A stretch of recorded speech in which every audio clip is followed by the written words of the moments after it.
Vamos lá, então. Né? Gente, então, olha só, a gente tem essas 5 categorias, na verdade, são 3 principais, né? Os metais e os polímeros e as cerâmicas, tá? E esses caras que estão aqui, os semicondutores e os compósitos, eu costumo particularmente chamar, né, de subcategorias.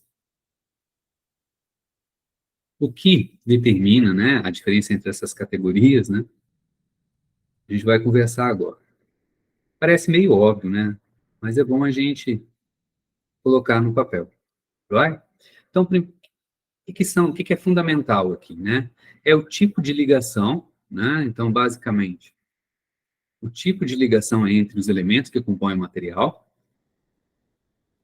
A gente vai ver que é a primeira coisa que eu vou falar a respeito disso, né? E os elementos que compõem, né, esses materiais. Se a gente está falando, né, de metais, né? Então, de cara, simplesmente, né? De cara, a gente está falando de elementos da tabela periódica que a gente considera, que a gente chama, né, de metais, né? Então, deixei aberto aqui, vamos ver se tem, né? Então, galera dos metais aqui, a gente tem os metais alcalinos, né? Os metais de transição, esses são a grande maioria. Tem a galera também dos metais de transição, né? Tá aqui alumínio, galho, índio, né? Chumbo, tal.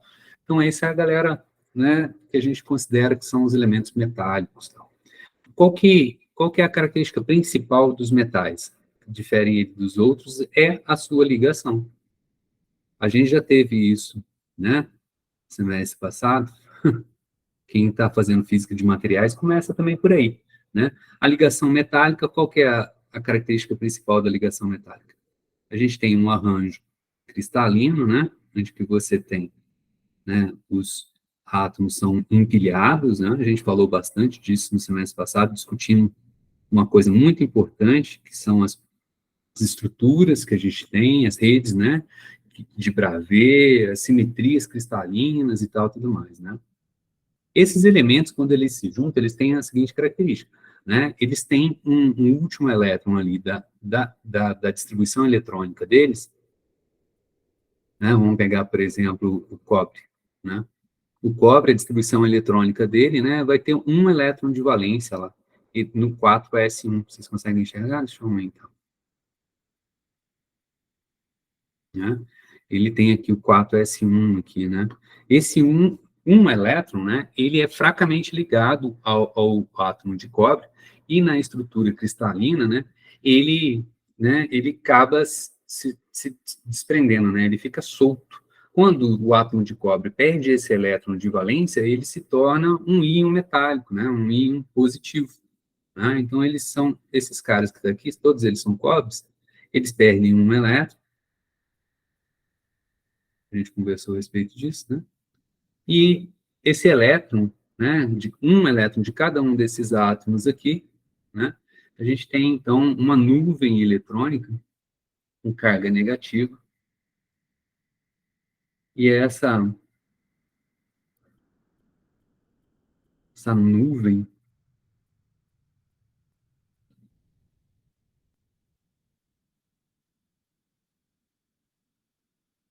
né, é que dá a coesão elétrica para o empilhamento de átomos, né? Cargas positivas, né, vão se repelir, né? Esse precisa de alguém ali, que intermedie, né, a interação entre os íons positivos, né? De tal maneira que mantenham eles coesos, para que, do contrário, eles se repelem, né? Então, essa é a característica da ligação metálica, a gente ilustrou isso de maneira bastante clara para o lítio, né? Depende da nuvem eletrônica, onde que esse elétron vai estar, entre os dois átomos e assim por diante. Então, esse é um metal. E isso confere a esses elementos aqui, né, algumas propriedades muito interessantes, né? O pessoal da metalurgia, né, que o diga, né? A gente tem, por exemplo, aqui, né, duas coisas importantes, né, que é a alta condução térmica, relativamente, né, alta térmica, e quem que é responsável pela condução térmica aqui? O Paulo Xavier, que está me ouvindo aí, sabe que tem dois tipos de condução térmica, né? Um tipo de condução é de difusão de partículas que estão ali dentro do material, que estão livres para se movimentar. No caso aqui, a gente tem elétrons, essa nuvem eletrônica está livre. Então, se você, como se fosse um gás de elétrons que está ali dentro daquele material. Então, se você aquece de um lado, né, o que acontece num gás quando você aquece ele? Expande, né? Então, você dá energia cinética para os elétrons de um lado, então eles vão se movimentar, na sua grande maioria, para o outro lado, né, do material onde está mais frio. Então, a energia térmica é uma energia cinética desses elétrons. Então, eles carregam a energia cinética, ou seja, eles levam essa energia para o outro lado do material, que é a condução, a energia se movimentando de um lado do material para o outro lado do material. Outra coisa que tem também aqui, não são só elétrons, a gente tem a rede cristalina, que quando a gente dá energia para o material, ele também vai vibrar, tem movimento. Quando a gente aprende lá no colegial o que é temperatura, é o quê?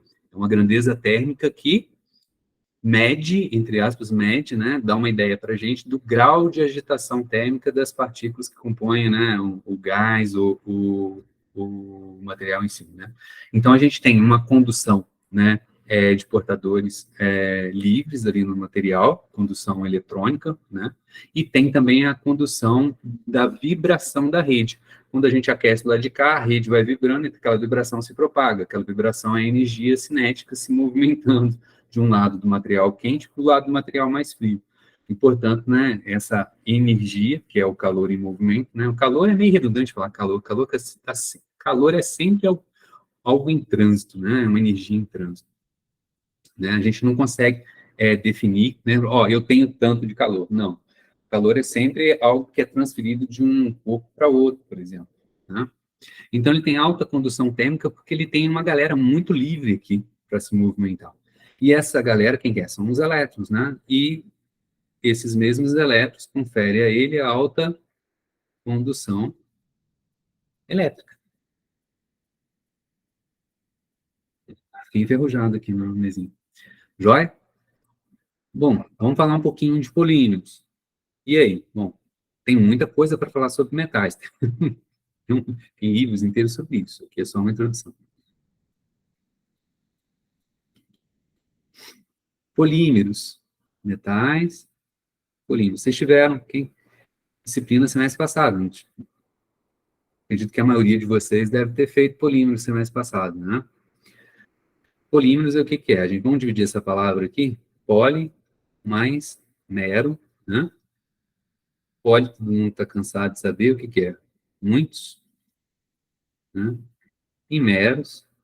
O que é meros?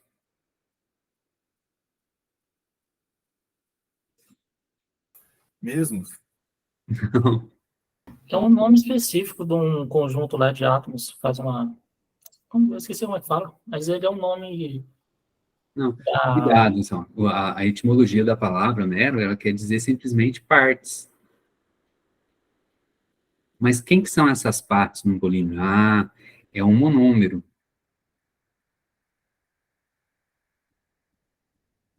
Então, a gente tem um monômero e, né, são unidades fundamentais, né, que se ligam através de que tipo de ligação? É o outro tipo. Aqui a gente tem ligação metálica, aqui a gente tem ligação covalente entre esses monômeros, né, entre os monômeros. Ligação covalente, né, então ela não, né, ligação covalente, ela prende bastante os elétrons, ela, né, os caras que poderiam conduzir eletricidade, né. Então, por quê? Porque você não está doando elétron, você não está... Lembra que eu falei para vocês, assim, que a ligação metálica, na verdade, é uma ligação covalentona, não é uma brincadeira? Porque esses elétrons de valência, na verdade, eles são compartilhados, né? Cada um desses elétrons da rede cristalina aqui, uma vez eles não estando presos e estando soltos ali na estrutura cristalina, eles estão, na verdade, compartilhados com todos os íons da rede, né? Enquanto covalente, os elétrons que estão ali, eles vão ser compartilhados entre dois átomos em particular. Então, esses elétrons, eles não estão soltos para poder conduzir eletricidade. Então, os polímeros, em geral, são o quê? Pobres, né, em condução elétrica, tá? Então, são ligações covalentes. Né? Então, são cadeias moleculares, né, grandes, né, muito grandes, costumam ser relativamente muito grandes, né? A gente fala, talvez perca, para quem trabalha, por exemplo, com bio, né? Quando a gente pega, por exemplo, assim, uma proteína, uma enzima, a gente está falando de cadeias, né? É uma molécula, cara, mas tem centenas, chega a ter milhares de átomos naquela molécula. Então, se a gente pegar quimicamente e desenrolar a proteína ou enzima, a gente forma uma cadeia muito grande, como a gente pensa, como vocês aprenderam no semestre passado sobre polímeros, né? Como são diferentes elementos que têm diferentes eletronegatividades, a distribuição de cargas ao longo dessa molécula muito grande, ela não é homogênea. Então, tem regiões dessa molécula que ficam com cargas, fica com mais cargas positivas e outros ficam com outras partes que ficam com cargas mais negativas. E positivo com negativo, o que acontece? Se atrai. Então, a molécula grandona, a enzima, ela acaba se enrolando sobre ela mesma. É um novelamento da proteína ou da enzima. E a funcionalidade dessa molécula grandona, né, depende da proteína ou da enzima, depende não só da composição química dela ao longo da estrutura linear da molécula, mas também e principalmente da forma como ela se enrola sobre ela mesma, né? Polímeros não tem tanta essa especificidade, mas são cadeias moleculares muito grandes, né? Também de centenas, que a gente encontra centenas e milhares de átomos, tá? Então, assim, relativamente perto das outras coisas que a gente está falando. Então, assim, são ligações covalentes, né? Então, são POPs, né? São baixa condutividade elétrica, também são um pouco, né? Não conduzem ele calor da mesma maneira, né? Mas tem as suas propriedades interessantes para a gente. Eles são o quê? Até a palavra sempre fica intercambiável, né? Polímero que a gente usa plástico, né? Por quê? Porque a gente consegue, né, manipular, né, as ligações intramoleculares, né, de uma maneira mais fácil, tá, do que outros materiais, né? As coisas também não são assim tão, são categorias muito específicas, mas, por exemplo, a gente tem cerâmicas, ferramentas metálicas que fazem uso de cerâmicas, né? A gente tem muito hoje em dia, né, polímeros que são funcionalizados com nanopartículas, por exemplo, de prata, que confere aquele material plástico, né, aquele polímero, né, uma propriedade antimicrobiana. Por exemplo, você usa o plástico na embalagem de alimentos. E aí tem lá nanopartículas de prata, tem outros tipos também. Dei um exemplo de prata porque é o elemento mais antigo, né, antimicrobiano mais antigo conhecido, né? Deixa eu ver se eu estou esquecendo de falar mais alguma coisa dele. E claro, né, que elementos a gente tem aqui? Enquanto que aqui a gente está falando dos elementos metálicos ali da tabela periódica, né, aqui principalmente quem que a gente tem? Nos polímeros. Você já está sabendo disso. Vinícius, quais são os elementos principais? Carbono, hidrogênio. É isso aí, carbono e hidrogênio, né? Então a gente tem aqui, ó, carbono, hidrogênio, enxofre, né? Cloro, né? Então essa galera que está aqui, que na verdade a gente classifica eles aqui como, né, materiais orgânicos. Joia? Tá? Beleza? E cerâmica? O que é cerâmica? Cara, você já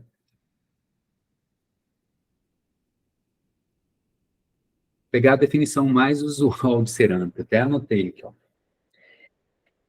que é a cerâmica? É um sólido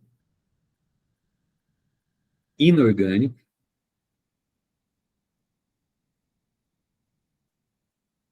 não metálico. O que é isso, Hugo? Ô, velho, quase tudo. Tudo o resto que sobrou não é metálico, não é orgânico, é cerâmica. Quase é, tem que ser sólido. Essa é uma definição sólida da sólido. Aí você vai falar assim, bom, dentro da família das cerâmicas, que é o título dessa disciplina, a gente tem algumas cerâmicas especiais que a gente chama de vidros, né? E os vitrocerâmicas, né? Ou sempre escutei falar que vidro, né? Os vidros são fluidos, não é isso? É, mas eles são fluidos que a gente, numa condição que a gente chama de super resfriados, tá? Se a gente aumenta a temperatura, a gente vê, naturalmente, né? Aqui em Poços de Caldas, do lado de Alfenas, tem, tradicionalmente, indústrias, né, de vidro de decoração mesmo, né? Que é até legal de você ir visitar lá, fazer uma visita em Poços de Caldas. A gente pensa assim, vou em Poços de Caldas, vou em Caxambu, São Lourenço, é passeio de velho, né? Ir lá, tomar uma aguinha, é, passear no parque, né? Mas tem coisa muito legal para fazer, incrível que pareça. Os caras, hoje em dia, já diversificaram bastante. E lá você vê o cara fazendo, lá você entra na loja da fábrica lá, tem não sei como é que eles chamam, não, mas deve ser o vidreiro, né? É o nome certo lá, que é o cara que mexe com isso, cara. O cara fica soprando o vidro ali na frente sua, ali, fazendo jarro na sua frente, aumenta a temperatura, e aí você vê realmente que o vidro fica muito viscoso, né? Fluido, tá?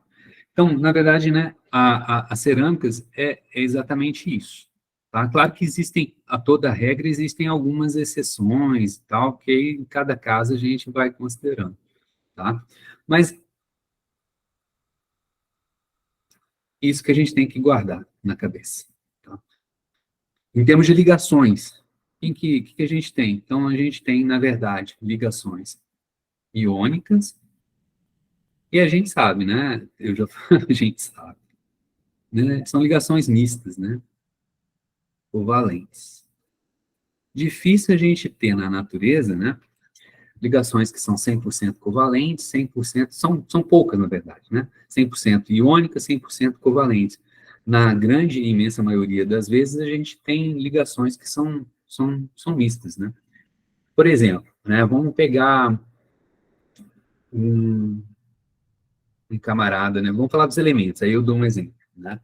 Elementos desses caras. Quem que a gente encontra, né? Os elementos desses caras. Metais, certo? Ou que a gente também chama de os metalóides, né? Os metais de transição, os, né, alcalinos, ligados com quem? Com não metais. Dá um exemplo agora, primeiro, vai. Dá um exemplo disso. Metais e não metais. Base, família de material. Fala uma família de material que se enquadra nisso daqui. Metais e não metais, metalóide e não metal.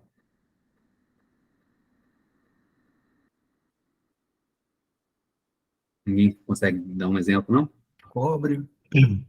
Oi? Cobre. Cobre é metal, mas então é metálico.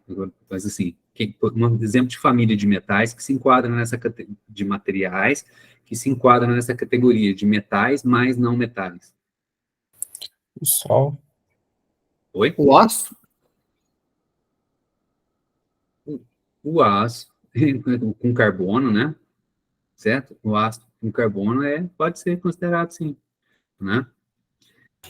Se você for ver, São via de alóis, né? Ligas metálicas, né? Mas ainda não deixa, ele não deixa de ter as propriedades, né, metálicas, como a gente colocou aqui, tá? Por exemplo, olha só, vocês estão esquecendo de coisas super importantes, vocês que são metalúrgicos. Normalmente vocês querem evitar, não quer? Né? Os caras que são super importantes ali, como eu falei para vocês, ó, que tem uma galera que, por exemplo, tem metais com cerâmicas, né? São quem que a gente costuma colocar lá com os metais em ferramentas? Os carbetos, né? Exemplos de óxido, óxido de zinco, de óxido de titânio, olha aí o exemplo, né? Certo? Né? Carbeto, super usado.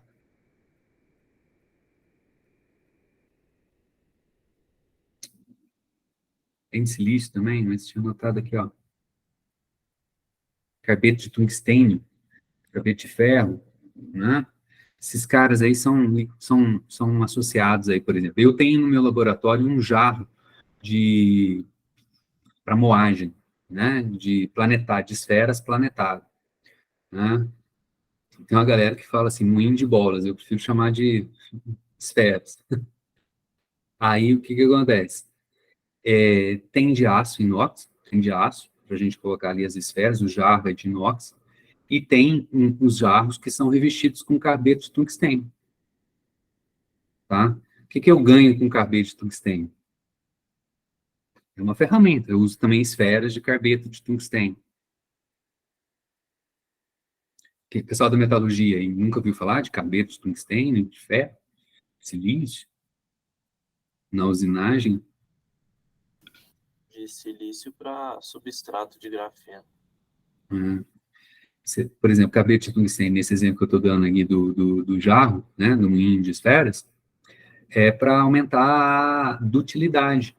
São mais duros, né? Ficam mais duros. Então, eu consigo, se eu pensar num moinho de esferas, o que é um moinho de esferas? Eu quero moer um pó, certo? Né?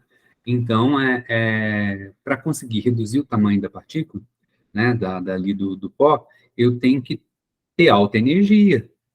Vai moendo ali, eu preciso colocar uma energia cinética grande ali. As esferas rodam, então eu tenho um processo de, de abrasão, né? Aquela esfera rola sobre o pó que a gente quer moer, ao mesmo tempo que ele é um moinho planetário, ele vai dando uma volta, como o planeta Terra, né, ao redor do Sol, né? A dinâmica da esfera ali dentro, ela rola, desculpa, e é jogada contra a parede diametralmente oposta. Então, ela tem também colisão. Quanto maior a energia, para reduzir o tamanho, né, por exemplo, para chegar em tamanho de escala nanométrica, eu preciso de alta energia. E aí, o que acontece com materiais, por exemplo, o aço inox? Eu começo nesse tipo de moagem, né, a tirar material do jarro e das esferas e transferir eles para o pó, que eu estou moendo, e eu não quero isso. Né? Então, para moagem alta energia, eu uso, né, jarro, né, com carbeto de tungstênio e esferas de carbeto de tungstênio, tá? Revestidos, né, carbeto de tungstênio. Óxidos, por exemplo, esses dois exemplos que eu coloquei aqui, óxido de zinco, TiO2, alumina, né, aí 2O3, né, esses são os óxidos que eles são chamados de óxidos, como eu falei para vocês, né, são ligações iônicas covalentes, eles são chamados de óxidos iônicos. Por quê? Porque o grau de ionicidade, né, dessas ligações, a princípio, se você chamar um químico aqui, tem químico, tem engenheiro químico aí, se você for falar assim, a grosso modo, a ligação do óxido de zinco, né, do zinco e do oxigênio, ele é uma ligação covalente. Mas eles têm um grau de ionicidade devido à diferença de eletronegatividade, né, entre os elementos, que conferem um grau de ionicidade relativamente grande para esses caras. Então, eles são chamados de óxidos iônicos. Tá? O óxido de zinco, por exemplo, ele tem propriedades piezoelétricas devido a essa natureza, né, da ligação do zinco com o óxido de zinco. Do zinco com o oxigênio. Né? Ah, mas, por exemplo, tem duas exceções que eu falei para vocês. Né? Diamante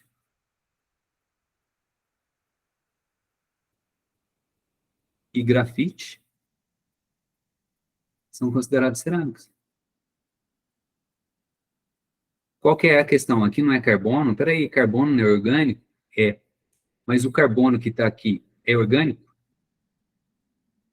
Não, é orgânico. O carbono que está aqui. Por isso ele é enquadrado, os caras, eles são enquadrados aqui. Em sistemas bidimensionais, hoje em dia está muito famoso, né? Por exemplo, né? É grafeno. O que é o grafeno? São, né? Você pega, como é que a gente, o grafeno são sistemas que são o quê? São pequenas. A gente falou de, por exemplo, ligação de Van der Waals, né? Ligação dipolar entre os planos do grafite na aula, no semestre passado, né? Então, a estrutura, por exemplo, do grafite, ela é lamelar, são lamelas, né? São planos de grafite. Quando a gente consegue, por exemplo, esfoliar, as meninas aí fazem tratamento de esfoliação, o que é na pele? O que é esfoliação? Você, quimicamente ou fisicamente, né, promover a descamação né, descamação, né, você agride, na verdade, você agride a pele para ela descamar, não é isso? A ideia desse tratamento de beleza aí é o quê? É arrancar essa parte mais, a pele mais morta e deixar coisas, pele mais viva, né, mais fresquinha, né? E esfoliação do grafite é isso, você arrancar essas camadas, e essas camadas de grafite são, né, planos bidimensionais, então, portanto, sistemas bidimensionais de grafite, né, o grafeno. Tá? Bom, da onde que vem a palavra? Vamos entrar um pouquinho. Da onde que vem a palavra cerâmica? A etimologia da palavra a gente precisa entender, né? Cerâmica vem do grego, kéramos. O que quer dizer isso? Você ainda vem de outra palavra, tá? Kéramos é, né, pote de argila. Próxima aula a gente vai falar. Agora eu estou fazendo uma introdução de contextualização da cerâmica né, nesse meio. Depois a gente localizou, a gente vai falar um pouquinho na próxima aula da história. Por quê? Porque tem muita história. Já a gente vai classificar as cerâmicas. A gente tem as cerâmicas tradicionais e as cerâmicas avançadas. Cerâmicas tradicionais, o ser humano trabalha com cerâmicas, né, dentro desse contexto aqui. Há quantos anos? Milhares de anos.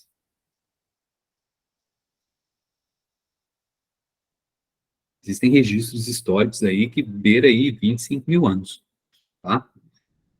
Então, pote de argila, que na verdade vem ainda de uma outra palavra do sânscrito, tá? Que é o que significava, né, queimar no sânscrito.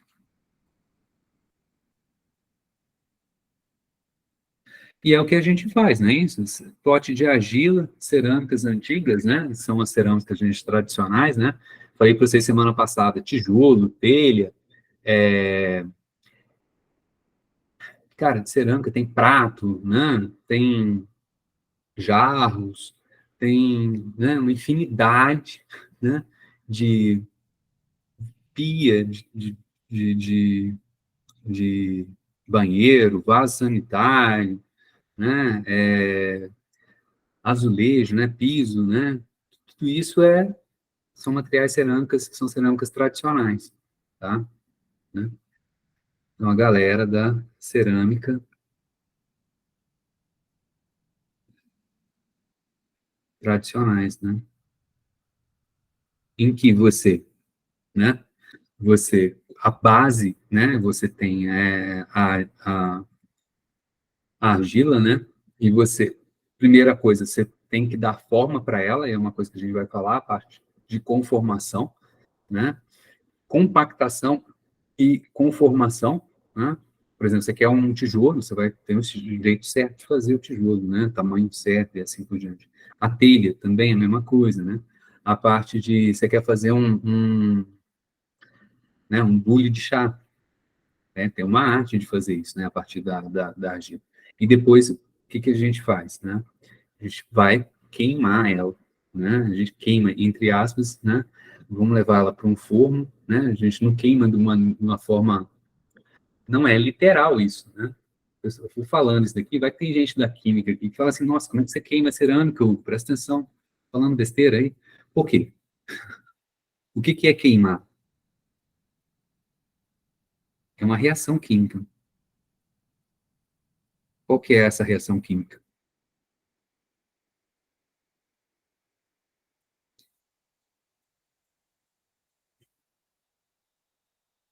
Hã?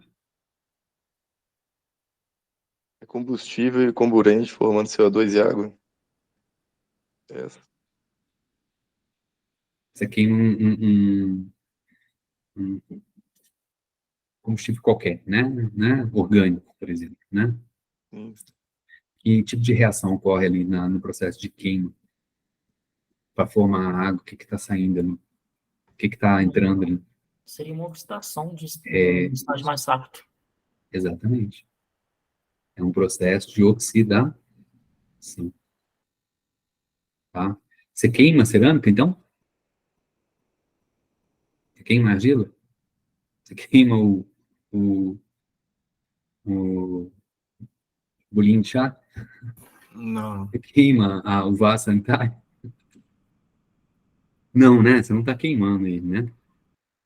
Mas então, ó, eu no laboratório eu falo queimar também, mas não, né, por conta de tradição. Na verdade, por exemplo, meu primeiro emprego, gente, eu vou falar a verdade para vocês, eu sou de roça, né?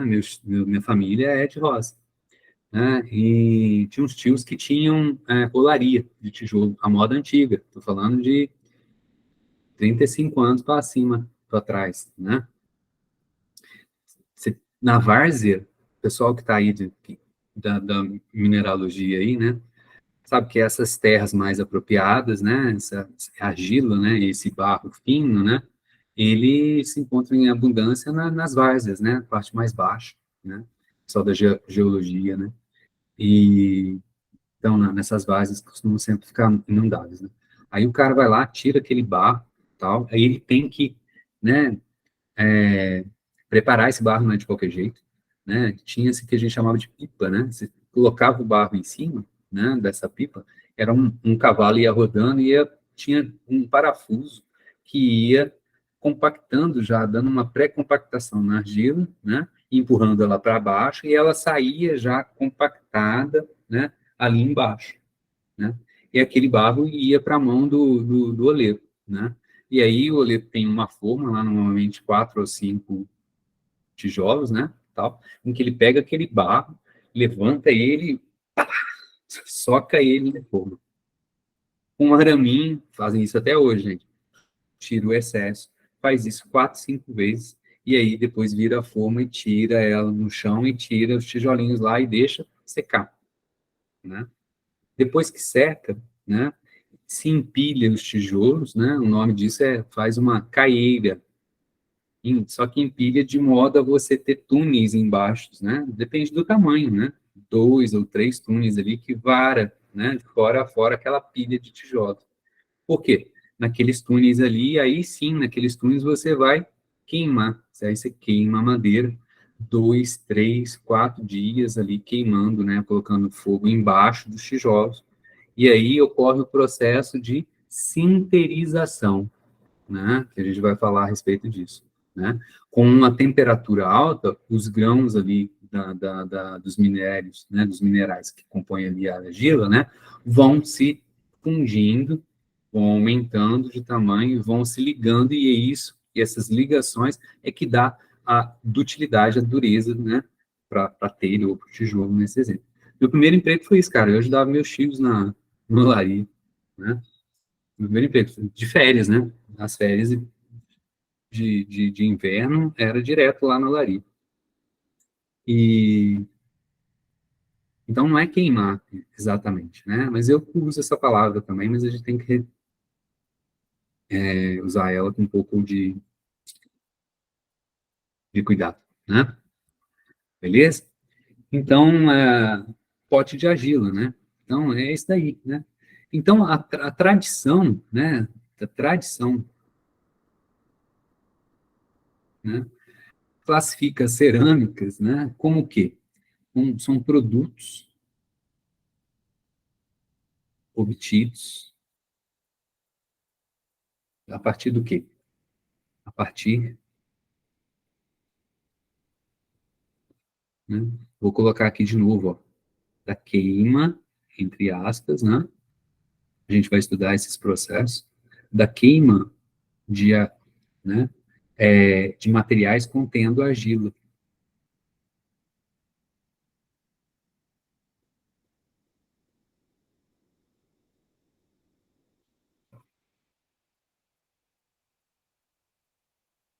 Tá? Essa é a palavra que eu gosto de usar, né? Em inglês é clay, né? Tem traduções para outras, de outra forma também.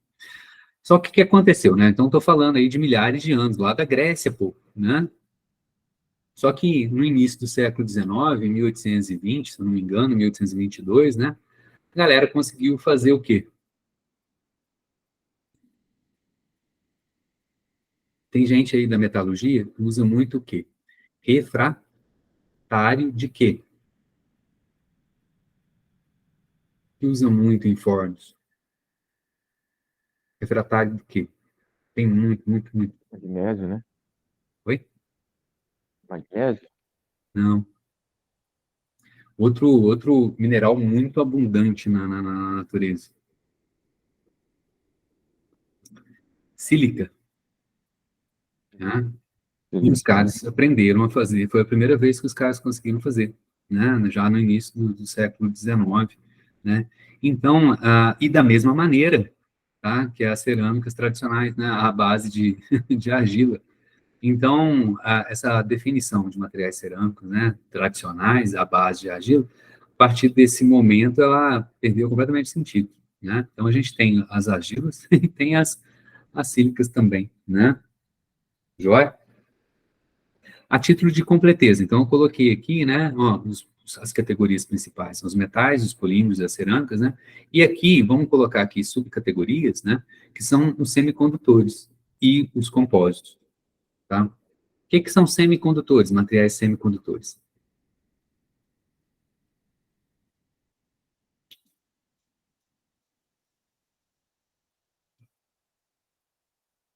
Faltou lá da física, né, de materiais.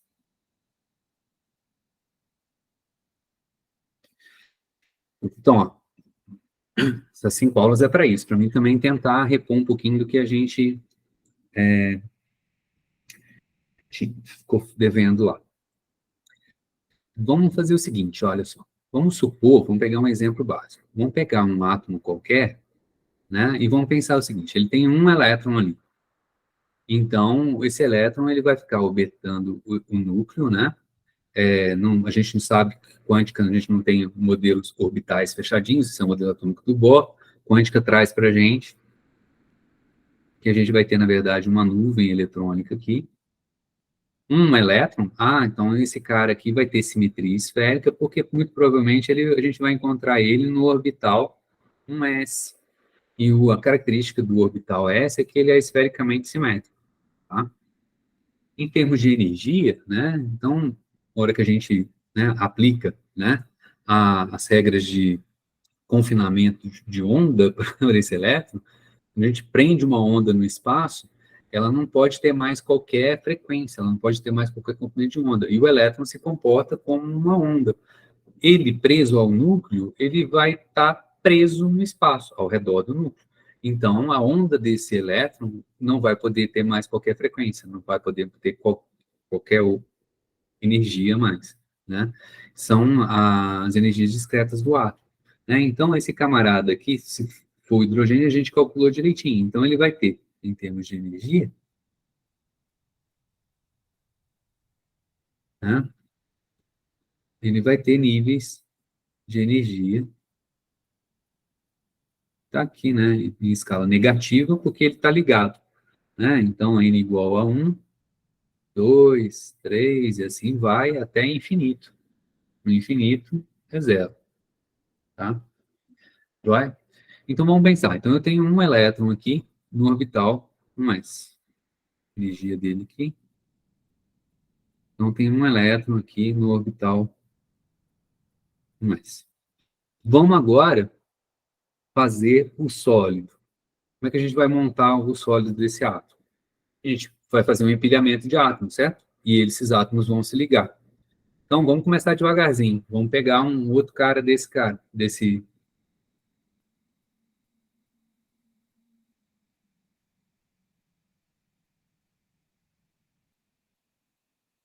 Tem um outro cara aqui, igualzinho E, separado por uma distância aqui a princípio, né? Uma distância R. E aí eu vou aproximar esse cara. Esse cara também tem um elétron lá no orbital 1s. Tá? Dele. A hora que eu chego junto, né, muito próximo, o que acontece com as nuvens eletrônicas? Elas começam a se sobrepor, não é isso? Elas começam a se misturar. Joia? Em termos de energia, né, o que acontece com esse cara que está aqui? Ah, então você vai ter agora, juntou os dois, então agora você vai ter 2 elétrons no orbital 1s. Pode? Pode. Ter faltado um, né? Beleza? A princípio, pode. Perfeito? E agora, se eu tivesse esse camarada aqui, com 2 elétrons, com 2 elétrons. Então, agora esse cara aqui tem 2. Pode ter 2 elétrons no orbital 1s? Pode, essa é a regra, não é isso? Agora, se eu juntar os dois, quantos elétrons eu vou ter no orbital 1s? 4. Pode? Não pode. Não pode, né? Não pode. Mas você não tem que juntar os dois para poder, né, formar um sólido, fazer um empilhamento? Formar um sólido, um cristal? Tem, né? A gente sabe que existe isso. Então, tem uma solução para esse nosso problema. Qual que é a solução para esse nosso problema? Como é que a natureza resolve esse problema? Simplesmente a natureza vai fazer isso. Distrito de energia. Oi? Pode falar no ouvido, desculpa.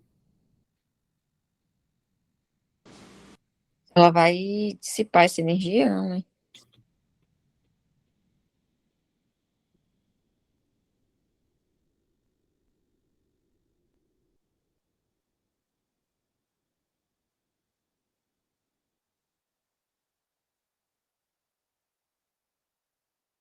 Vai dividir o orbital 1s. Aqui eu tenho um orbital. Quando eles estão separados e juntos. Você vai ter 2 orbitais. Não pode simplesmente se juntar. Então, a natureza resolve de que jeito? Ela diminui um pouquinho a energia de um e aumenta um pouquinho do outro. Então, eles passam a ser 2 orbitais distintos agora. Então, se você juntou 2 átomos, o orbital S vai se dividir em 2. Agora, e se você juntar 10 a 27 átomos? Por que você está falando 10 a 27? 10 a 27, desculpa, 10 a 23. O número de Avogadro é quanto? Ah, é 6 a 10 a 23, é isso. Ordem de grandeza, né, da densidade de átomos em estado sólido é da ordem de 10 a 23, é o número de Avogadro, né, por centímetro cúbico. Então, estou pensando, por exemplo, num cubinho de cobre, por exemplo. Então, ali tem, em média, 10 a 23 átomos de cobre. O que acontece, então, com o orbital desse camarada, né, quando eu junto 10 a 23?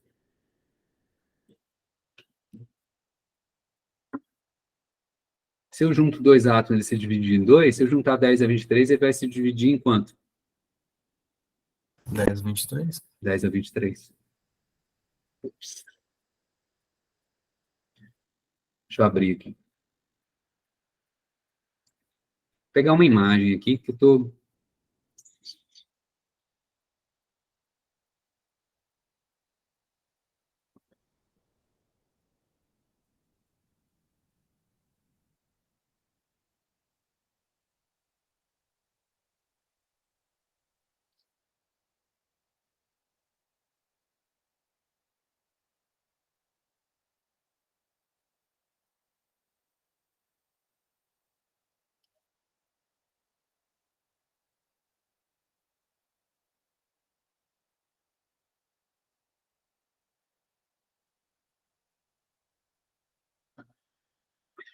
Então, por exemplo, olha só, esse cara que está aqui, né? Então, é um eixo que é de distância de separação entre os átomos, tá?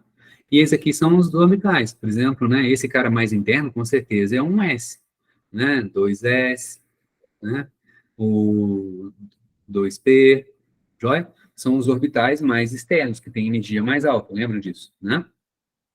Então, à medida que a gente vai aproximando os átomos, o que acontece com esses orbitais? Eles são discretos. Isso aqui essa cara que está aqui é energia, tá? À medida que a gente vai aproximando, o que acontece com os orbitais? Eles vão se dividindo. Se eu estou juntando 10 a 27, então eles vão se dividir por 10 a 27. Então, se eu pegar esse camarada que está aqui e der um zoom aqui, eu vou ver níveis de energia o quê? Discretos. Só que quanto que vai ser essa separação aqui de energia? Esse delta aí de energia. Eu pergunto para vocês, vai ser um delta grande ou um delta pequenininho?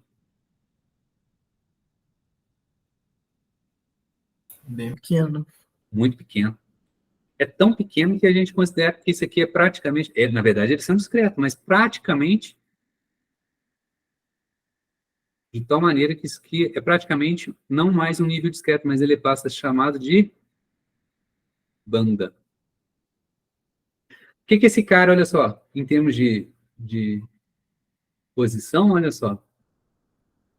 Os caras lá de cima, eles começam a se abrir antes. Esse cara aqui, o 2S, só quando está mais próximo. Um S só quando estiver muito, muito, muito próximo. Por quê? Porque eles são as nuvens eletrônicas mais externas. E isso depende do quê? Quando que eles vão se separar? Como é que eles vão se separar? Quando as nuvens eletrônicas começarem a se sobrepor, certo? O que está implícito nessa conversa nossa que está aqui é o princípio de exclusão de Pauli. Né? Então, vão formar bandas.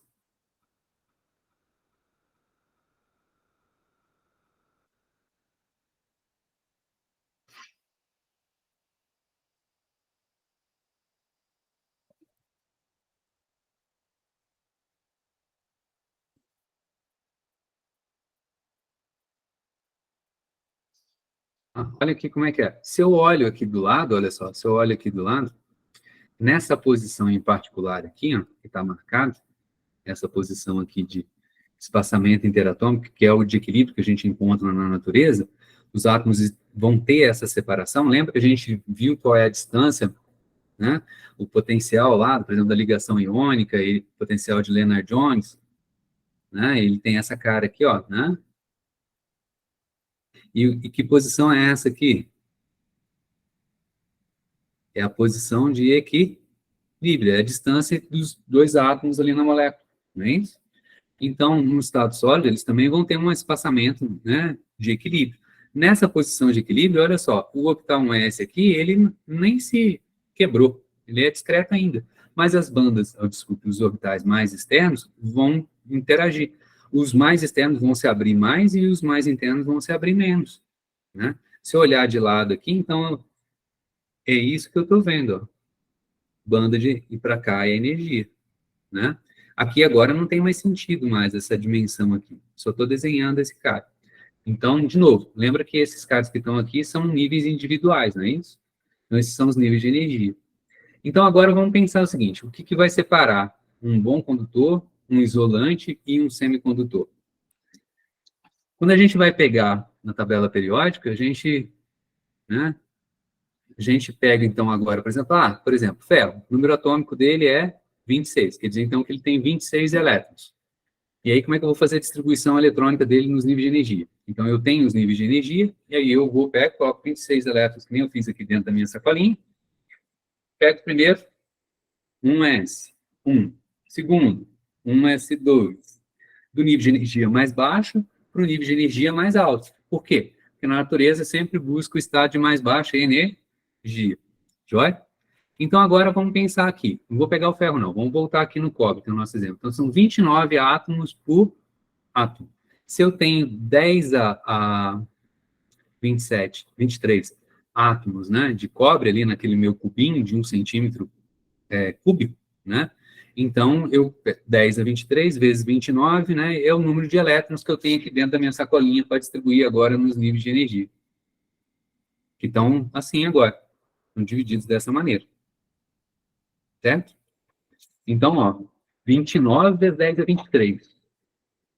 1s1, 1s2, 2s1, 2s2, e assim vai. Vou preenchendo daqui de baixo, entro numa banda, ela é mais pequenininha, depois eu entro numa banda mais grandona e vou indo. Que hora que eu paro de preencher, de colocar elétrons no nível de energia? A hora que eu enfio a mão no meu saquinho, acabou o elétron. Coloquei todos os 29 vezes 10 a 23 elétrons, não é isso? Isso. Então, vão ter 3 casos em particular. Tá? Então, aqui eu tenho, de novo, as bandas esquematicamente desenhadas. Aqui é a energia. Então, eu tenho... esses desenhos aqui também, então, vamos começar da esquerda para... a ordem delas... Pode ser isso aqui. Vamos lá. Então, eu vou preenchendo. Aí tem uma banda aqui embaixo, mais estreitinha. Eu tenho os níveis discretos, que não se abriram, né? Aí eu vou lá, 1s1, 1s2, aí aqui já vou preenchendo, vou pegando da sacolinha, vou colocando, aí encheu essa banda que está aqui, princípio de exclusão de polo. Aí eu venho para o primeiro desse cara. Lembra que esse cara que está aqui, se eu der um zoom, está todo discreto. Né? Então, vou nesse primeiro aí, vou enchendo. Vou enchendo, vou enchendo, vou enchendo. Cheguei aqui no meio da banda. No meio da banda. Enfiei a mão na sacolinha e acabou os elétrons. Acabou os elétrons. Então, qual que é a configuração que eu tenho? Para baixo desse cara que está aqui, para baixo desse cara que está marcado aqui, ó, EF, que é chamado de nível de Fermi, todos os estados estão preenchidos. Tem elétrons lá.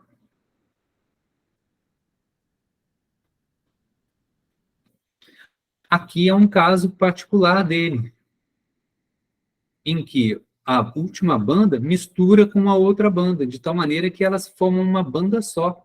E essa banda só, né, misturada... peraí, volta ali, peraí. Olha lá, ó. Dependendo da distância interatômica entre esses caras, olha só, a banda que está aqui marronzinha mistura com a banda azul, ó. Elas vão se abrindo até uma certa condição que uma está sobreposta sobre a outra. Então, a gente pode ter mistura entre bandas. Mas aí, de novo, como é que eu vou preenchendo esse cara? Do nível de energia mais baixo até o nível de energia mais alto. E aí, mas o que está... Estou vendo aqui. Aqui o que eu tenho é o seguinte, ó. É uma banda, ela está semi-preenchida. Tem estados preenchidos e tem estados vazios. Tá? Aqui é a mesma coisa. Todo mundo que está aqui está preenchido, né? E como ela se sobrepôs à outra banda, formando uma só, a mistura das duas, todo mundo que está aqui está vazio. Então, essas duas têm a mesma característica de uma banda efetiva, né, do lado direito, né? Esse cara aqui é uma banda efetiva, que está semi-preenchida, enquanto que do lado esquerdo, realmente, é uma banda, né, semi-preenchida. Esses caras que estão aqui são quem? São os metais. São os bons condutores, né, de energia. Por quê? Por quê? Como é que a gente conduz a eletricidade? Como é que a gente faz? Pô, nós vamos falar de física 3, isso, eletricidade, exatamente. Vou colocar aqui, ó, só para ilustrar. Vamos pegar uma cuba eletrolítica, olhando ela de cima. O que é uma cuba eletrolítica? Putz, que nome. Não, cara, você pega uma bacia, você pega aquele, vamos falar de pirex daqui a pouco, né? Os vidros, né? Pirex, né? Aí você pega uma água, joga sal nela, você tem lá um eletrólito, né? Que é uma solução de íons de sódio e de cloro, íons positivos e íons negativos. Né? Então, essa é uma cuba eletrolítica. E aí você coloca aqui 2 barras metálicas ali dentro. Tá? E aí você vai conectar essa barra metálica com um fiozinho, um jacaré, a uma... Vamos colocar do lado de cá. Uma bateria. Uma pilha.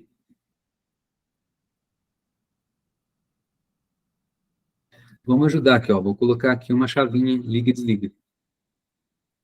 Eu posso fechar o circuito ou abrir o circuito. Vai? Vamos? O que vai acontecer na hora que eu fechar esse circuito?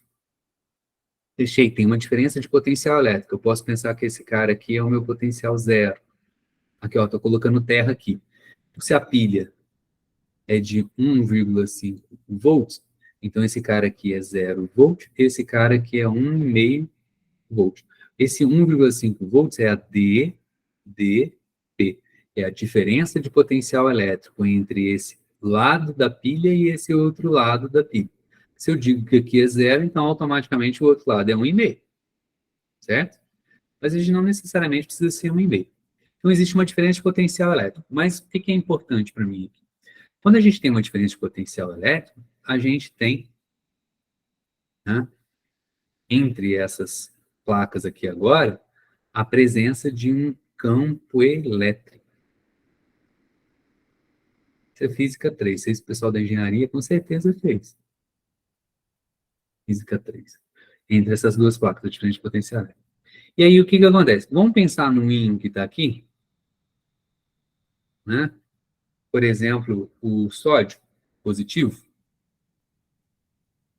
tá? Ele está ali agora. Se eu não fecho a chavinha aqui, não tem campo elétrico. Se não tem campo elétrico, o íon positivo ali dentro da minha cuba, parado, não fica? Tem corrente elétrica passando pelo circuito? Não, não tem. Tem movimento de cargas de um lado para o outro, saindo de um lado, de uma placa, do polo positivo da bateria, passando pela placa, pelo eletrólito e voltando para a placa, para outro polo da bateria? Não. Está aberto o circuito, não é isso? Então, quando eu abro o circuito, não tem campo elétrico, mas quando eu fecho, tem o campo elétrico. E o que acontece quando tem campo elétrico e carga elétrica? Força elétrica. Força, gente, força. Força mesmo. Vai aparecer uma força elétrica, esse íon vai ser arrastado para cá. Ah, ele está em movimento agora. O campo elétrico, força elétrica arrastando ele. Ah, então as cargas positivas vão em direção, então, a esse eletrodo que está aqui.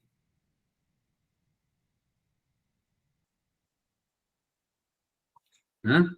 Joia? E as cargas negativas? As cargas negativas vão no sentido contrário. Se eu estou pensando numa solução de cloreto de sódio, então, tem carga, ao mesmo tempo que tem carga positiva, tem carga negativa. Tem o sódio e tem o cloro lá, certo? Joia? Mas vamos focar só na carga positiva. Então, ela começa a arrastar. Se tem força e ele está se movimentando, ele vai estar se deslocando. Deslocamento também é uma grandeza física vetorial, mas, né? Vamos pensar, se tem força, se tem deslocamento, o que tem? A força elétrica vai estar realizando trabalho, que é a força vezes o deslocamento. Cara, física 1, cara, física 1. Mas olha só, se eu pensar que no início aqui, ele está parado, a energia cinética dele é o quê?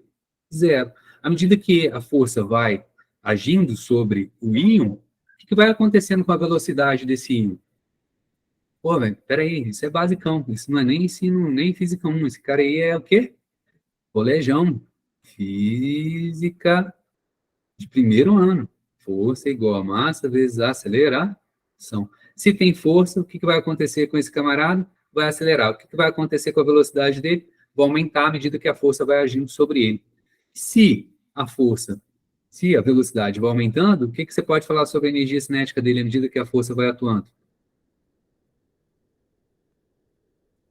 Vai aumentando. Então, peraí. Então, vamos juntar as duas coisas, né? O trabalho é sempre igual à variação da energia cinética. E o trabalho é força vezes esse deslocamento. Então, quando fecho a chave, tem campo elétrico, tem força elétrica, tem trabalho sendo realizado, ou seja, a energia cinética do íon vai aumentando.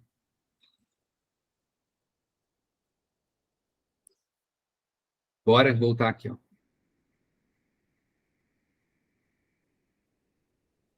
Vou refazer aquele desenho ali. Agora, vamos pensar, esse é o exemplo mais duro, né? Seco.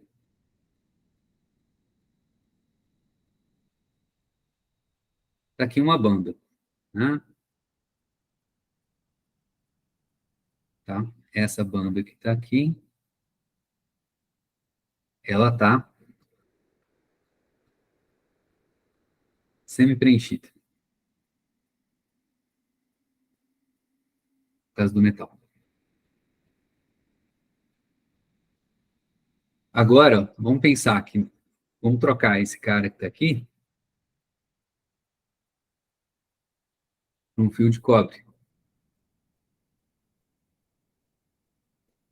E aqui no meio, quem que a gente tem? Um elétron. Né? O elétron tem carga negativa. Joia? E aí, eu vou colocar um campo elétrico de alguma forma aqui, né? Vou conectar ele nos polos de uma bateria. Vou usar preto, né?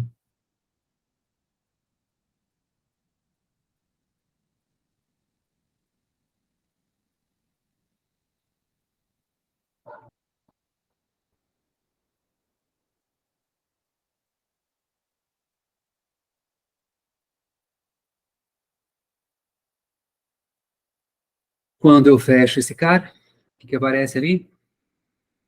Campo elétrico.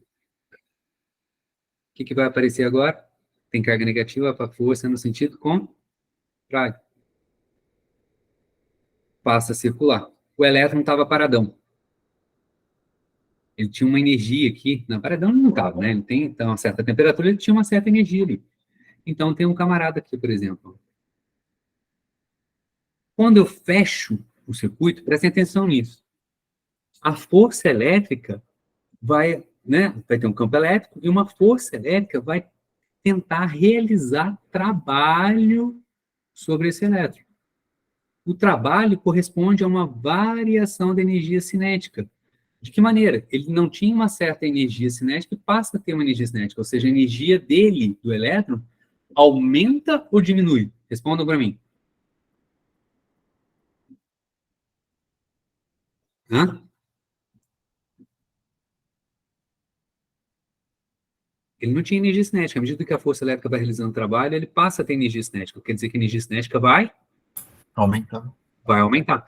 No nosso diagrama de energia aqui, a energia aumenta para cima, não é isso? O que esse elétron tem que fazer? Tem um nível de energia aqui, não é isso? Ele tem que transitar para cá. No nosso diagrama de energia, o elétron se movimentando, ganhando energia cinética, corresponde a uma transição de um nível de energia que ele tinha para um nível de energia maior. Esse E que está aqui é a energia total dele. Toda a energia desse elétron, inclusive somada ali a energia cinética. Jóia? Beleza? Agora o contraste. Vamos pensar no seguinte. O que é o o isolante. De novo, eu tenho lá tantos elétrons para distribuir. Vou começando a distribuir desde energia mais baixa até energia mais alta. Então, agora aqui, ó. Estou nesse cara que está aqui. Então, tá lá de baixo, uma bandinha. Então, vamos lá. Primeiro, 1s1. Segundo, 1s2. E aí vou indo. Pá, pá, pá. Vou subindo. Vou colocando. Agora aqui. Vou colocando. Zilhões, né, gente? 10 a 23. Quando o último nível dessa banda. Beleza, preencheu. Agora o próximo que está vazio que eu vou preencher, quem quer? É o cara lá de cima, certo? Ih, cara. Só tem papel. Acabou os elétrons para eu colocar. Acabou. Preenchi tudo. Acabou-se. Não tem mais elétron para colocar. Cabo de que maneira agora? Aqui eu tinha uma banda semi-preenchida. Aqui agora, o que eu vou acabar? Acabei com uma banda completamente preenchida.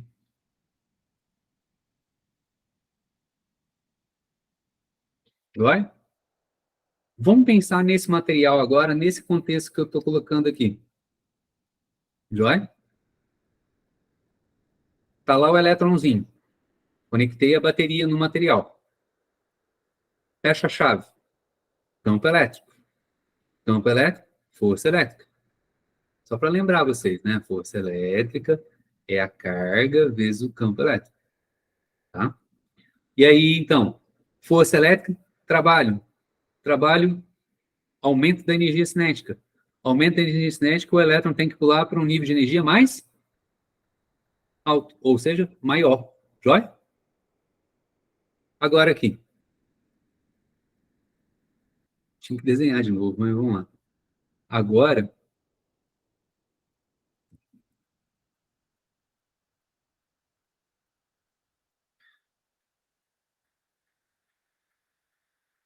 manda lá para cima.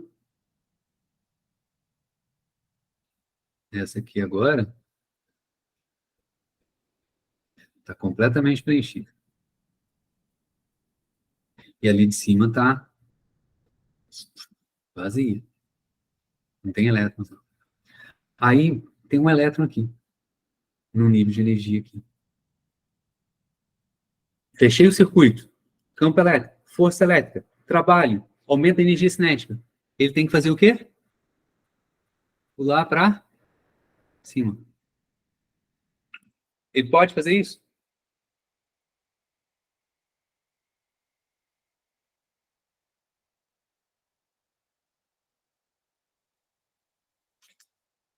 Não pode.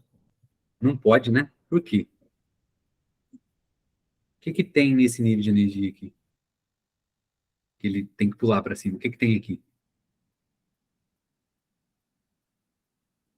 Acho que já tem outro elétron. Já tem um elétron. E essa banda inteira tá cheia de elétrons, já não tem? Tem como ele pular lá para cima? Se ele pode até pular, mas se ele pular lá, ele está ferindo o princípio de exclusão de Pauli. Se já tem elétron lá, ele pode? Não pode.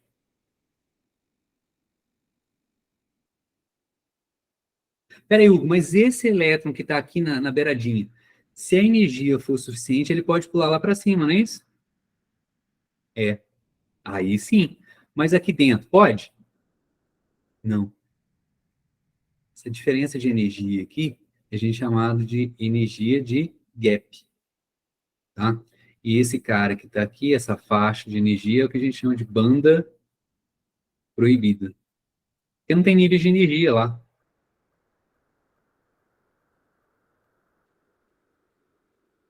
Tá? Então, olha só, o elétron que está aqui, se a energia que você quer dar para ele, a energia cinética, que vem lá do trabalho da força elétrica, não for suficiente para jogar ele lá para a banda de cima que está vazia, que alternativa o elétron tem?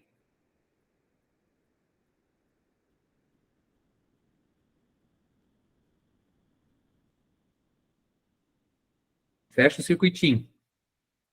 Fechei o circuitinho. Campo elétrico, força elétrica.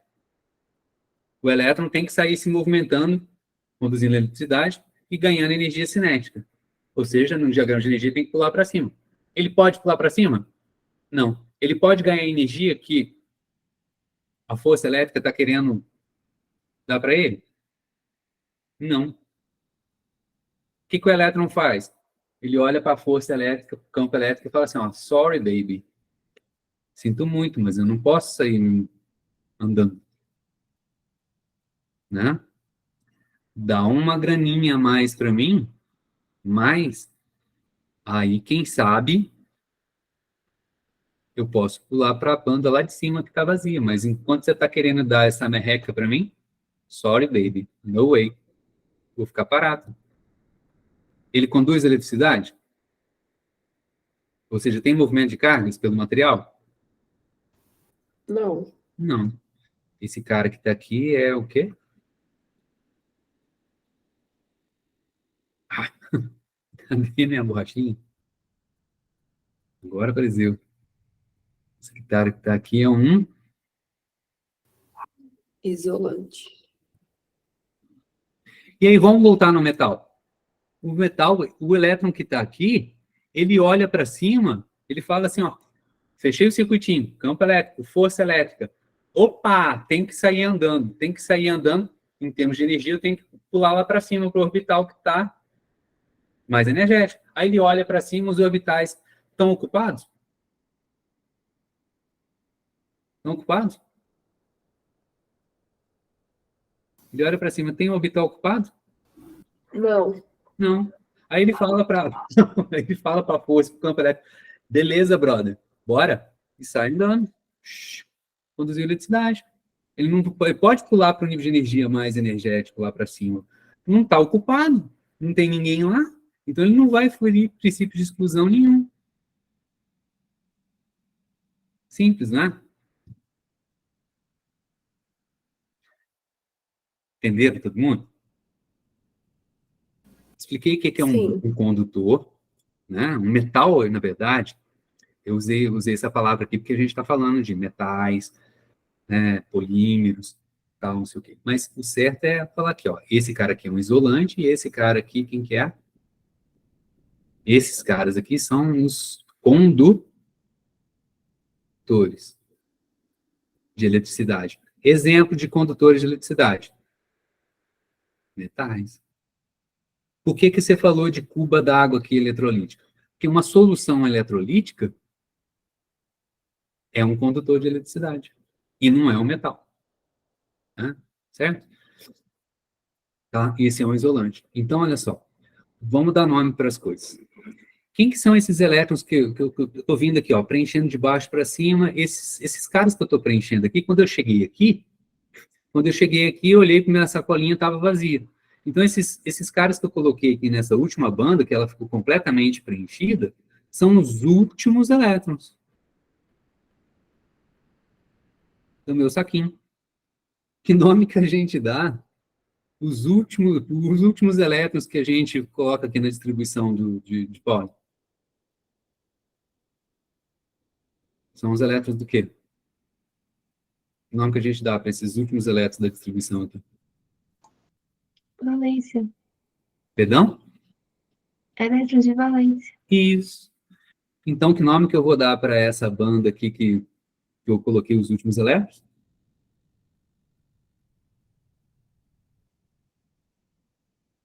Banda de valência.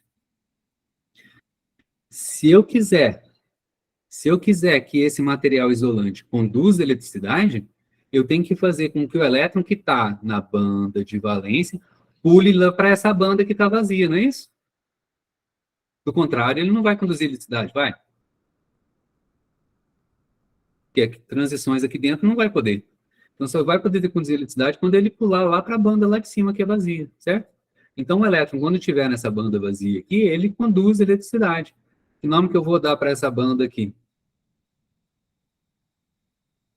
Quando ele está aqui, ele pode conduzir eletricidade? Ele pode se movimentar?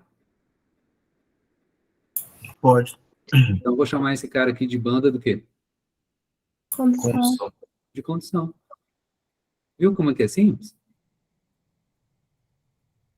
Então, em materiais isolantes, a gente tem uma banda de valência e uma banda de condução, simplesmente BC, né? Como está aqui, ó, banda de condução. E entre a banda de valência e a banda de condução, a gente tem uma banda proibida, e tem uma diferença de energia, né? É o quanto de energia a gente tem que dar para aquele material passar a conduzir, não é isso? Que é o EG, Ed Gap do inglês, né? Gap é lacuna, buraco, né? É um buraco que tem no diagrama de energia. Ali não tem nível de energia nenhum, na verdade. Então, um elétron não pode ter aquelas energias. Tá? O que separa um isolante de um semicondutor?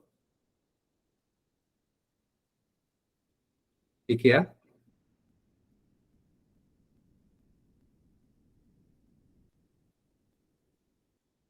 É o tamanho da banda de energia proibida. Isolante, banda de energia relativamente grande. Semicondutor, banda de energia proibida relativamente pequena. Tá? O E do gap é grande no isolante, o E do gap é pequeno no semicondutor. Mas a distribuição de eletrônica desses caras é igual. Tá? Beleza, gente? Entenderam o que é um condutor? Um exemplo de condutor, metal, um isolante, um semicondutor? Sim ou não? Sim. Sim. Sim. Alguém falou alguma coisa? Não. Alguém levantou a mão? Escutei um plim-plim aqui. Foi sem querer, professor. Tá bom, Gabriel. Boa. Então tá. Então, olha só, né? Então, esse é a diferença entre condutor isolante e um semicondutor. Vamos voltar aqui para a gente encerrar a aula, olha lá. Né? Cerâmicas. Né? Então, estamos aqui, ó. Metal, polímero, cerâmicas. E o que são semicondutores? É uma subcategoria, não é isso? Tá? Exemplo que eu estava dando. Óxido de zinco, dióxido de titânio. Outro exemplo de cerâmica. Né? Diamante, grafite. São cerâmicas. Diamante. Dentro dessa categoria de condutor, isolante, semicondutor, o que é um diamante?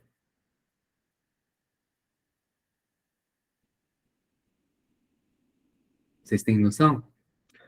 O isolante, tá? Diamante, ele é um isolante. Então, uma cerâmica. E a energia de gap dele, eu não tenho certeza, mas é da ordem de 4 a 5 elétron-volts. Essa é a unidade que a gente aprendeu no passado, tá? O óxido de zinco, óxidos. Exemplo de óxido. Né? Vamos pensar assim, a galera que já fez instalação elétrica. Né? Você pega aquele rolo de fio velho e vai fazer uma ligação, uma instalação elétrica na sua casa lá. Aí você vai pegar aquele fio velho lá de cobre lá, ele está todo oxidado, não é isso? A gente pega, tira a capinha do fio, ele está todo vermelhão. Passa um pouquinho, ele já não oxida por causa do oxigênio da atmosfera.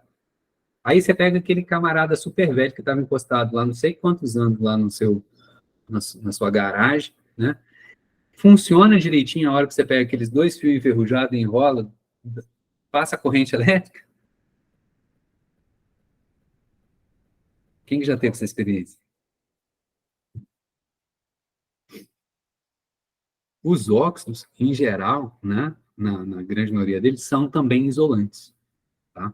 Só que existe, né, óxidos isolantes e óxidos semicondutores. Tá? Que tudo que vai dizer o que é, né, é esse tamanho de energia do gap. Tá? O óxido de zinco, o EG dele está em torno de 3,3 eV. Ele já é considerado um semicondutor. E olha só a palavra que a gente usa. Semicondutor de gap largo. Então, peraí. Cadê? Está lá embaixo. Então, esse é o gap, ó. Se ele é pequeno, é um semicondutor. Mas pode ter semicondutor que tem um gap pequenininho. Mas tem um outro camarada que é semicondutor ainda e é gap grande. Relativamente grande. Mas não é tão grande a ponto de ser considerado um isolante. Então, o óxido de zinco, ele é um semicondutor, né, com um gap relativamente grande, tá? Peraí, né? Dióxido de titânio, né, já tem um gap um pouquinho mais baixo, 2,9 eletronvolts. Silício. Silício é o quê? Famoso, tradicional. A gente tem cristalzinhos de silício, não tem? Né? Ele é inorgânico? É. É sólido? É. Não é metálico? É. Cristalzinho de silício é cerâmico? É. Né? Silício é a base de toda a nossa tecnologia. Eu estou falando com vocês aqui porque os nossos processadores, aqui através do computador e tal, tudo mais, né, estão operando. E esses semicondutores, esses dispositivos eletrônicos, né, eles são todos, têm por base, né, o silício. O silício ele é um semicondutor, é o grande exemplo de semicondutor, e ele tem EG aí da ordem de 1,4 eV. Então, estou dando só os números para a gente pensar, tá? O estudo é um pouco relativo, depende muito de quem está trabalhando, tá? Beleza? E o que são compósitos?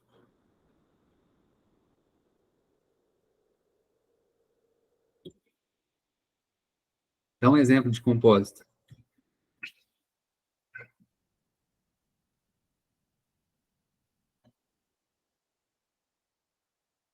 O que são compósitos?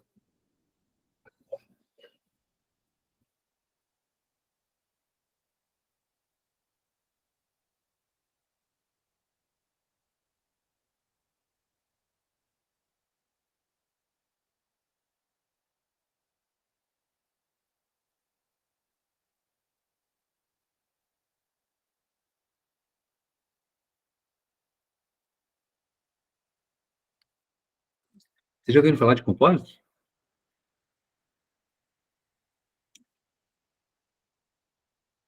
Não? Então ninguém vai conseguir dar um exemplo de compósito. Fibra de vidro é um exemplo? É o mais clássico. Qual o segundo exemplo mais clássico? Fibra de vidro são o quê? São filamentos de vidro, claro, né? Com o quê? Epóxi, né? Epóxi o que é? Resina, né? É polímero. Então é vidro, que é cerâmica, com polímero. Você fala assim, fibra de vidro, ele é o quê? Vidro. Pô, quebradiço, é umas características que a gente vai falar, quebradiço, né? Frágil, né? Agora, a hora que você tem até o próprio epóxi, né? Por si só, ele é muito quebradiço. Mas quando você mistura o epóxi, na verdade, quando você mistura a fibra de vidro ao epóxi, você confere propriedades para o material, né? Que é aquela mistura, né? Que você não consegue com o epóxi sozinho, né? Outro exemplo, mas também muito clássico, o que é? Oi? Não ouvi, mas eu acredito que tenha sido exatamente isso. Cimento, né? Ou, se a gente preferir, né, um exemplo, né, o que é? Concreto. Pô, ainda tem o concreto armado, que você ainda mistura viga, né, que eu digo assim, né, armação de ferro, né, no meio ali, né? Certo? Cimento é um compósito. Você tem brita, você tem uma série de materiais ali que conferem, né? E cimento, cara, quem que inventou o cimento? Os romanos, cara, já usavam super cimentos, né? Velho pra cacete, né? Tem um exemplo de compósito antigo pra caramba, velho. Pra caramba. Tijolo. Cara, qualquer filme bíblico de judeu preso no Egito, qual que é a imagem que vem na sua mente? Olha a cena, filme do Moisés. do Noé. Lá, judeus presos no Egito. Qual que é a cena que vem na cabeça? Ah, tem vários, não é muito ser bobo. Né? Você tem lá os judeus puxando os blocos lá, construindo as pirâmides, não é isso? Né? Mas o que tem a ver com o tijolo? O que eles fazem?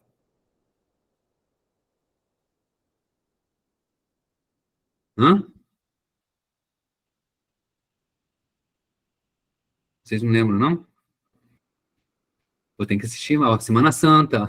Vai ter um montão de sessão da tarde de filminho bíblico essa semana agora, né? Então pega lá para estudar. É para estudar. Qual que é as cenas que a gente tem? Né? Eu falo isso de experiência, pô, cansei de ver, né? Os caras cavam um buracão no chão lá, né? E aí, o que fica? Fica lá o camarada, joga o barro, terra, água lá, não é isso? Só isso, o cara fica amassando a terra lá, com os pés, que nem, né, faz uva, fica lá amassando uva, não, o cara fica amassando lá o barro, não é isso? E aí, o que os caras jogam junto lá? Água, né? A água, tá, tem que ter barro, né? Mais que isso. Para virar um compósito. Pedra, né? Não joga pedra, não. Vai assistir, todo mundo assistindo Sessão da Tarde, Semana Santa, hein? Jesus Cristo. A argila? Não, o barro é argila, né?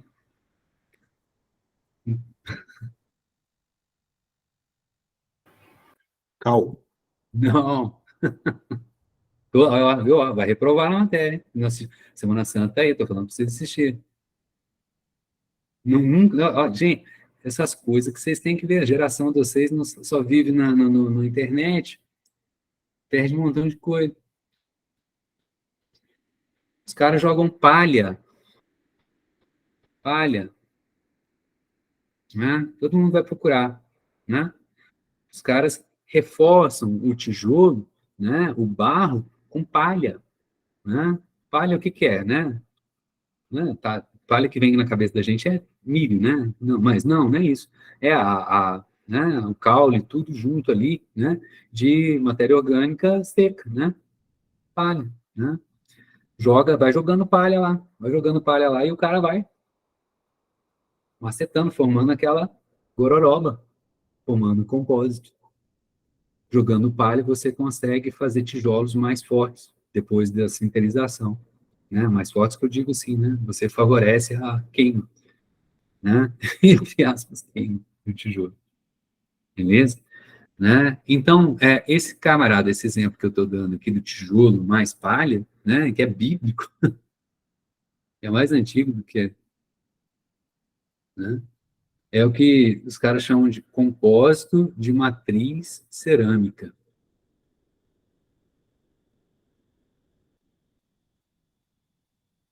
A matriz é cerâmica. Mas você está misturando alguma coisa diferente à cerâmica para conferir a cerâmica uma propriedade, ou melhorar uma propriedade, né? No caso, ficar dura ali depois da sinterização. Beleza, gente? Deu hora, agradeço a atenção de vocês. Por hoje é o que nós temos. E aí a gente vai continuar nas próximas aulas ainda essa conversinha. De acordo com a nossa né, lista aqui, né? Já vou colocar as datas e já vou chamar aqui a Gislaine e o Vinícius para a gente conversar, já para ir preparando o nosso primeiro seminário, beleza? De acordo com as datas. Gente, boa semana para vocês. Até a próxima. Obrigado pela atenção. Obrigada, professor. Boa noite. Boa Boa noite. noite, pessoal. Muito obrigado. Boa noite. Professor, boa noite. Boa noite, professor.